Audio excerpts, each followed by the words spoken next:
Revelation, first chapter. In verse 11 of chapter 1, John is commanded to send to the 7 churches in Asia the revelation given to him in a vision of the Christ. These 7 churches represent the 7 states of spiritual being as given in the candlestick, and also in the Star of Bethlehem. And when they are known, give a complete concept of the one perfect church of Christ. It is without doubt to the people of these churches who are striving to manifest the different states of spiritual being that this message is sent. At least the rest of the chapter and the lesson of the whole vision points that way. In verse 12, John, being turned from the observing sense testimony, saw the illumination of spiritual understanding as the infinite presence of the 7 separate candlesticks, which were 7 states of individual spiritual being. He realized it wasn't the power of the Christ that which gave them presence He realized it was the power of the Christ which gave them presence, and that he was in and among them all. In verse 13, John beheld the principle of the law of life, love, truth, as a perfection of good, in the midst of the candlestick, which was clothed with the garment of illumined understanding, and was girt about the heart with a golden girdle of love. In verse 14, the head, that is the perfect intent of the law, was white with purity, being perfectly holy and good, and his eyes were aflame with the fire of truth, which was the understanding of the law of good. In verse 15, his feet, that is the foundation of the law, was made firm and everlasting through the power of truth perfection, and his voice was as the sea of perfect ideas and infinite expression of life, love, truth, through Spirit's testimony to our spirit. In verse 16, the Christ vision held within its illumination the 7 stars of the candlestick, which were the lights of spiritual meaning, given forth the understanding of truth's perfection as a sharp sword to prevail against all error.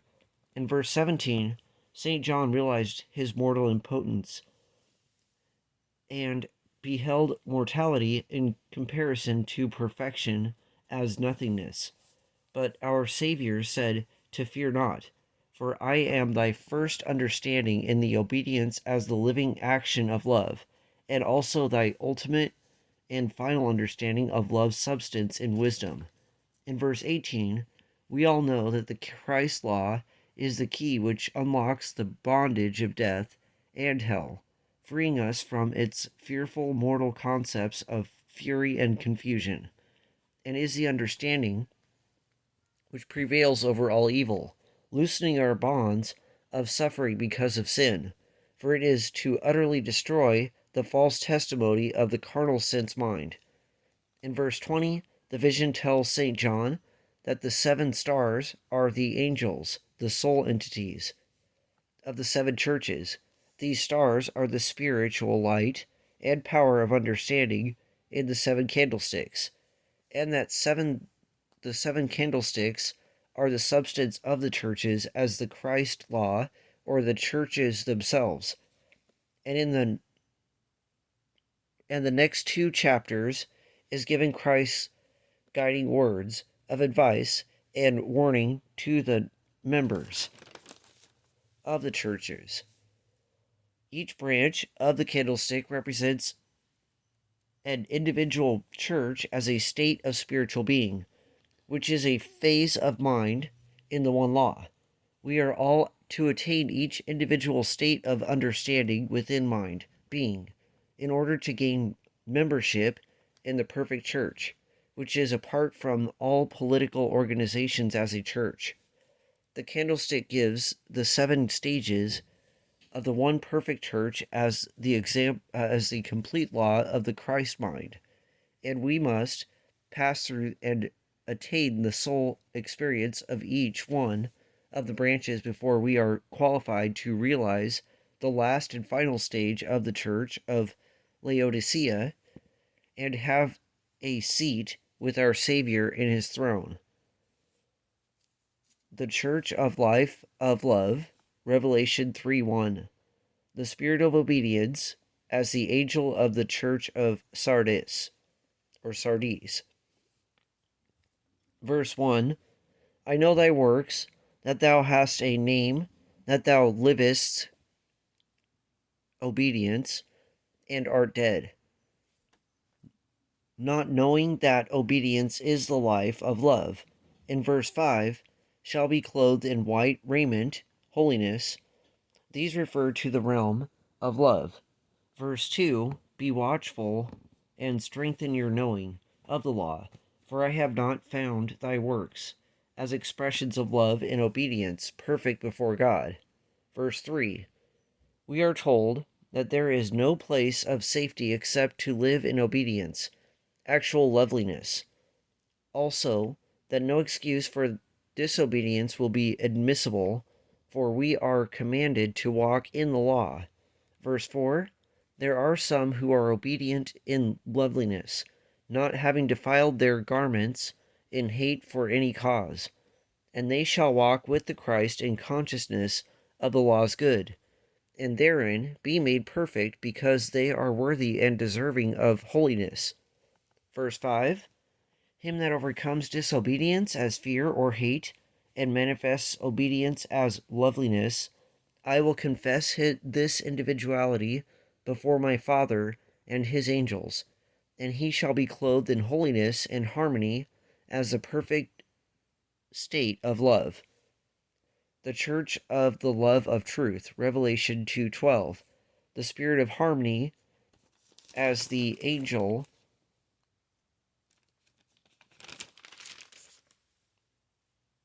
of the Church of Philadelphia. Verse 7. These things saith he that is holy, he that hath the key of David, perfect love as harmony. These refer to the realm of love.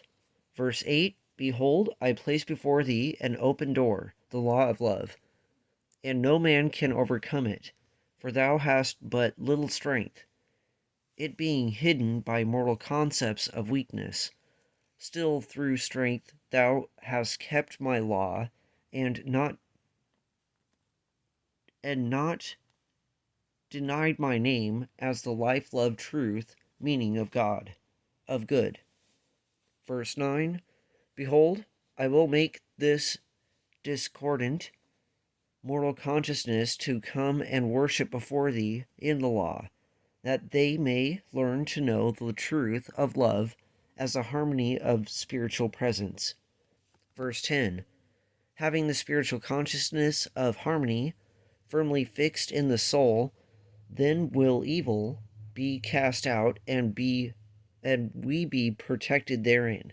Verse 11, we are commanded to hold fast to this expression of harmony, so that no mental suggestion in mortality shall take this crown of life from us and leave us in darkness. Verse 12, him that overcomes and gains this consciousness of the truth of love, will I make a pillar in the temple of my God. He shall go no more out for once knowing the truth of the law, then he can never know its opposite, and he shall have written in his soul a spiritual understanding of the Christ and the power to express him.